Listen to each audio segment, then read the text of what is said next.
10th and final day of this short series to help you with your SUP paddling with booth training and Starboard SUP. Today we are going to discuss board choice and why I think it is something that's really not thought about enough by most professional and amateur paddlers when they're taking the start line.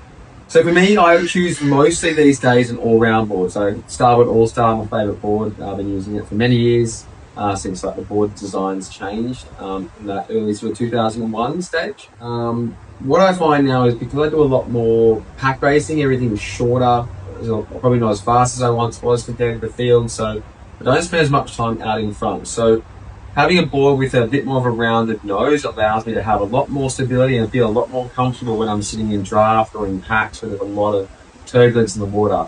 Because when you pick a flat water board, like I did in the sprint back in Copenhagen a couple of years ago, even though it was a flat water race, when you looked at it, by the time you're in the canal with all the other paddlers, it was basically an ocean race because it was so choppy and so bumpy with all the wake and the water moving off the wall. So that's where an all-star would be a better choice. Then having a board with a dugout, I really prefer standing lower to the water. I have for probably 6 or 8 years now.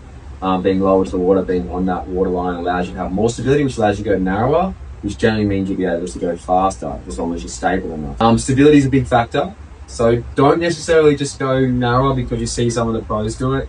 Make sure you pick a width of board that's suitable for you and suitable for the conditions. I look at my racing, you look at Poland, I think it was in 2022, I went to actually a 23 wide all-star when I normally use a 20.5, and that's purely because it was more stable and allowed me to put the power down, keep my legs fresh throughout the race, which ultimately meant that I could put together my best performance and ultimately win there. So all-round boards are probably the choice for most paddlers unless you're specifically doing something. Say you might be doing an 11 city tour race or a time trial type race where you've got your own clean water.